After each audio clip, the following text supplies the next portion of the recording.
Some cars are made of more than just metal, rubber, and gasoline.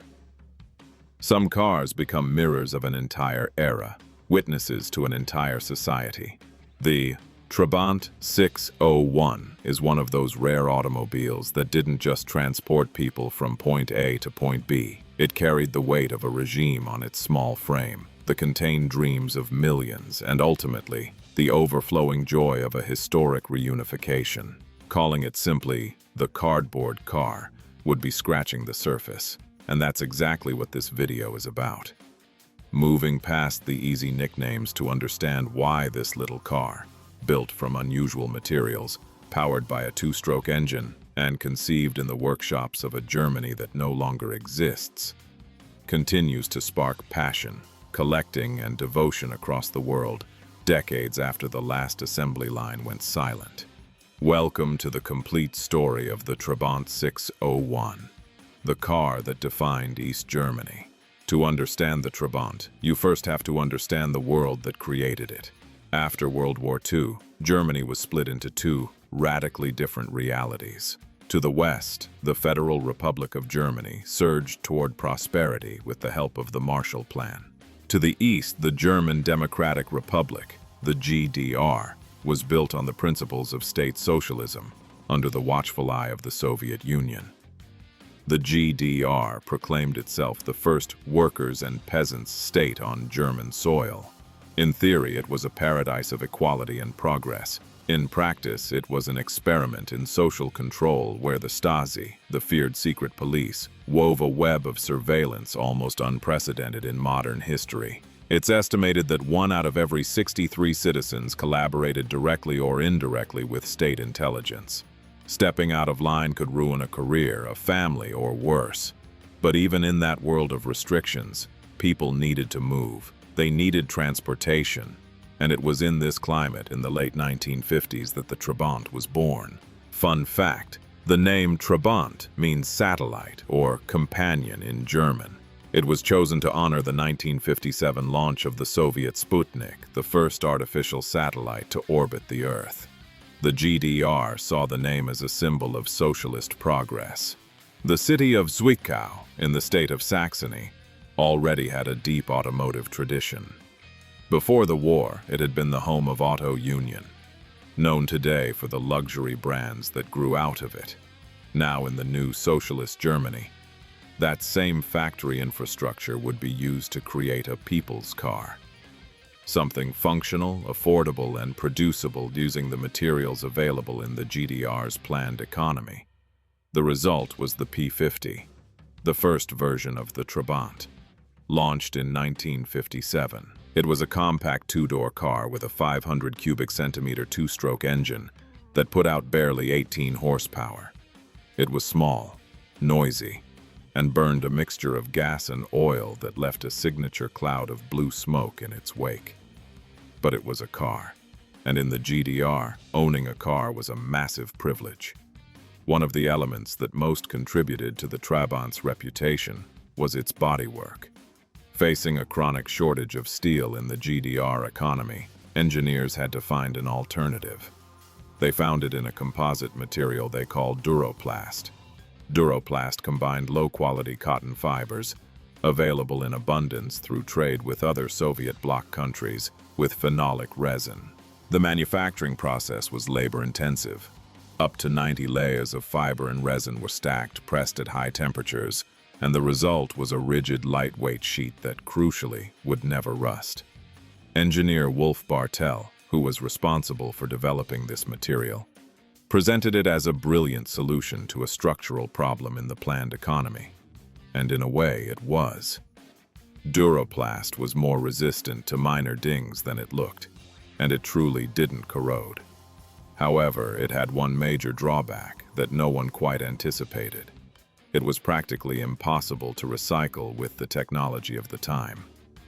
When the GDR fell and thousands of Trabants were abandoned, this nearly indestructible material became an environmental nightmare. Fun fact, after the fall of the wall in 1989, so many Trabants were abandoned on the streets of West Germany that authorities eventually offered small bounties for owners to turn them into collection centers. The irony is that the material designed to last forever became one of the biggest recycling headaches of the 1990s. But at the time of its creation, Duroplast was hailed as a triumph of socialist engineering. The Trabant's body could withstand road salt in the winter, didn't need expensive anti-corrosion coatings, and was relatively easy to repair. What engineers saw as innovation, the Western world eventually turned into the butt of every joke. The plastic car, the cardboard on wheels, the motorized tin can. For a citizen of the GDR, getting a Trabant wasn't as simple as going to a dealership and picking a color. It was a bureaucratic process that could drag on for years. In the early 60s, the wait time was around 2 years. By the late 80s, that wait had skyrocketed to 14 years, depending on the model. The logic of the planned economy imposed production quotas that didn't always match actual demand. Spare parts were another ordeal entirely. When a shipment of parts arrived at an authorized shop, people would wait in line to buy whatever they could afford, whether they needed the parts right then or not. Bartering was common practice. If you had spare headlights and your neighbor had head gaskets, you made a deal. Nothing was thrown away. Everything was repaired, sold, or traded. Mechanic Uwe Schmidt, whose family ran an authorized Trabant shop in Brandenburg for generations, remembers that ecosystem with a mix of nostalgia and disbelief. Because of their official status, his shop never suffered the parts shortages that tortured the average citizen, but they were very aware of the reality their customers faced. If you're enjoying the video so far, give us a like right now. It helps us immensely to keep bringing you stories like this one. Despite all its limitations, or perhaps because of them, the Trabant represented something of incalculable value in the GDR: autonomy. With a Trabant, you could visit family in another berserk, the country's administrative divisions. You could escape into nature on the weekends, and you could, within the limits of the state, chart your own path. In a country where freedom of movement was strictly controlled, driving your own car was almost a political act. In the 80s, singer Sonia Schmidt wrote a song about an adorable blue Trabant that became a sentimental anthem for daily life in the GDR. Years later, she admitted with some embarrassment that she'd had to pull a few strings to get her own Trabant, without waiting in the usual line. Even under socialism, connections mattered. One of the lesser-known chapters of the Trabant's history is its time in the world of motorsports. And this is probably where it surprises people most. In the 1970 Monte Carlo Rally, 2 teams driving Trabants finished the race in 71st and 72nd place overall. It wasn't an epic overall victory, but it was enough for the duo of Eberhard Asmus and Helmut Piller to take first place in the under 850 cubic centimeter category. Franz Gerg and Johann Müller took second in that same class. A Trabant at Monte Carlo. That image alone says everything about the versatility of the little Saxon car. Fun fact: the most famous racing Trabant in the GDR was the 601 prepared by Klaus Schumann, a 5-time national champion in the Trabant category. His car could top 110 miles per hour, more than double the top speed of the factory model. And it was a true legend on Eastern Bloc circuits during the 70s. Monika Pronge was a GDR police officer. She was also a rally driver. That combination, which might seem contradictory elsewhere, was perfectly possible within the system. Motorsports was one of those spaces where barriers of class, profession, or political affiliation blurred on the track. When Monika looked for her first race car, the options were limited: a Trabant, a Wartburg, or a Soviet import. She chose the Trabant, and she didn't regret it. Her first few races confirmed she'd found her passion. Over time, she moved on to more powerful cars, a Lada that her team fitted with a roll cage and mechanical upgrades. But she keeps warm memories of her early days behind the wheel of the little car from Zwickau. It was an old-school machine. No power steering, no electronic assists. Pure and honest. November 9th, 1989, is one of those dates that marks a before and after in modern history. That night, the Berlin Wall, the physical symbol of Europe's division for nearly 3 decades, began to fall, and among the first images that went around the world was something no one had planned as a symbol, but it fit perfectly. A long line of Trabants crossing into the west, cheered and applauded by crowds who had been waiting years for that moment. Those noisy little sedans with their two-stroke engines puffing out blue smoke became the vehicle of freedom. Not because they were the most modern, fastest, or most comfortable cars, but because they were what people had. They were the tools that millions of East Germans used to cross over to the other side for the first time. And that act, that crossing, remained permanently etched in the collective memory. Artist Birgit Kinder grew up in Thuringia and moved to Berlin in 1983, where she saw the full extent of the wall for the first time. The sight left such an impression that she dreamed of painting on it. In 1989, shortly before the fall, she had bought a Trabant Deluxe. When the regime collapsed and artists from around the world were invited to leave their mark on the remains of the wall, Birgit loaded her paints into her Trabant and headed straight for the east side. The result is one of the most famous pieces of urban art in the world, a blue and white Trabant bursting through the wall, leaving the bricks behind as if they never existed. The work, titled Test the Best, is part of the East Side Gallery, the longest surviving stretch of the wall in Berlin. It is at once a tribute to the car, the moment, and an entire generation that waited too long to be free. Fun fact: the East Side Gallery is about 0.8 miles long and features work from over 100 artists from 21 different countries.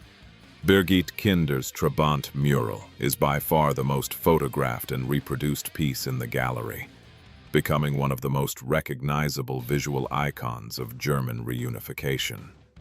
The first years after reunification weren't kind to the Trabant. Citizens of the former GDR, who had waited up to 14 years to get theirs, abandoned them as soon as they could afford a Western car. For months, the streets of East German cities were littered with parked abandoned Trabants that no one claimed. In some cases, they were left right on the shoulders of the highways, forming what the media called the Trabi Trail, a long line of abandoned cars marking the path from east to west. Prices plummeted. A Trabant eventually became worth less than a used bicycle. Sometimes they were even given away for free. It seemed like the definitive end for the little car from Zwickau. But history has its own rhythm. By the mid-90s, something began to shift. The same people who had ditched their Trabants began to remember them with a strange mix of irony and affection. Nostalgia for life in East Germany, began to bloom as a cultural phenomenon, and the Trabant naturally became one of its most recognizable emblems. In 1991, U2's Achtung Baby album featured a Trabant painted by Berlin street artist Thierry Noir on its cover. That image reached millions of homes worldwide. That same year, the movie Go Trabi Go was released, a comedy following an East German family driving their Trabant to Italy. It was a box office hit in Germany and spawned a sequel the following year. The Trabant jokes kept coming. How do you double the value of a Trabant? Fill it with gas. But now, they had a different tone. They weren't just insults anymore. In their own way, they were tributes. Subscribe to the channel if you want more stories like this. Every week, we explore the cars that made history. Today, more than 3 decades after the last Trabant rolled off the assembly line, the car is living an entirely unexpected second life. Having passed the 30-year mark, all Trabants are now legally classic vehicles. And in the world of car collecting, that changes everything. Jose Gonzalez lives in Brussels and is passionate about Eastern Bloc automobiles. As a Portuguese citizen raised in Western Europe, the world behind the Iron Curtain always seemed shrouded in mystery. That changed when he found his first 1973 Trabant 601. 7 years after that purchase, the car is, in his words, a member of the family. Jose coordinates the Oostblok meeting, a gathering in Belgium for Eastern Bloc vehicle enthusiasts. He has a ready defense for anyone who compares the Trabant unfavorably to its Western peers. He also owns a British Mini from the same period, and it's no more comfortable or easier to park than the Trabant. In terms of interior space and cargo capacity, the little Saxon car actually wins the comparison. Fun fact: the Trabant 601 was manufactured with almost no structural changes, but that is from 1964 until 1990. For 26 years, the body, engine, and basic mechanics stayed nearly identical. That technological standstill, which was once a point of harsh criticism, is ironically why it's so easy to restore today. Almost all parts are interchangeable across decades. In another corner of Belgium, Mark van Aerschot has built something even more unique: a private museum dedicated entirely to the Trabant. It houses 13 full-sized cars, 1,900 scale models, and enough memorabilia to fill an entire room. Mark saw his first Trabant on the night of November 9, 1989, on the news crossing the wall. 4 years later, he bought his first one. He hasn't stopped since. His collection includes one of the very few Trabants officially exported to Western Europe, a 1965 model, sold in Belgium, completely original with all its paperwork.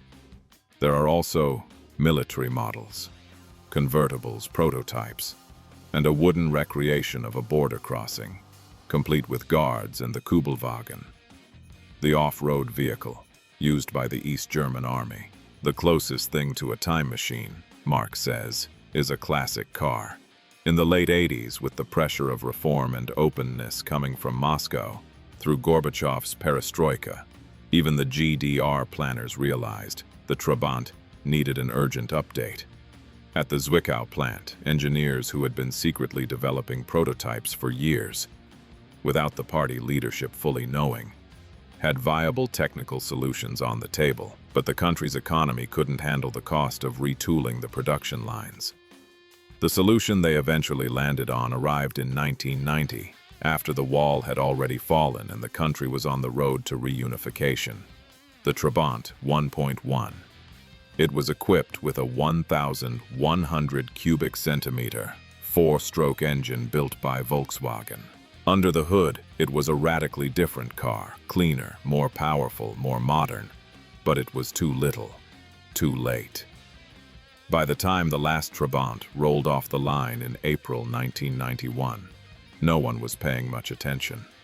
The factory closed, the workers looked for jobs elsewhere, and the Trabant name officially passed into history. In the same year the GDR ceased to exist as a state, the car that had represented it also vanished as a mass-produced product. What makes a car that was ridiculed for decades, that had a 14-year waiting list, that polluted the air with its 2-stroke engine, and that was dumped by its owners as soon as they could leave it behind, become a cult object, a collector's item, and even a point of devotion today? The answer probably lies in what the Trabant represents beyond its technical specs. It is a material witness to an era that disappeared abruptly and can never be repeated. It is tangible proof that even under the most restrictive conditions, people find ways to make the objects around them their own and imbue them with personal meaning. It is ultimately a symbol of human life under state socialism, with everything that implied. The shortages, the small joys, the endless waiting, and that limited but real freedom that came from driving your own car on a Sunday afternoon. When Birgit Kinder loaded her paints into a Trabant Deluxe that November night in 1989 and drove toward the wall, she didn't know she was creating one of the most recognizable visual icons of contemporary history. She only knew she wanted to paint freedom, and the car that carried her there was an inseparable part of that image. The Trabant wasn't a good car in the technical sense. It didn't have the power, the comfort, or the technology of its Western rivals. But it was the car an entire generation used to live, to move, to compete, to escape, and to cross, literally, into a new life. And that is something no engineer in any lab can ever design. That is the story of the Trabant 601, the car that defined East Germany, and that somehow survived it all.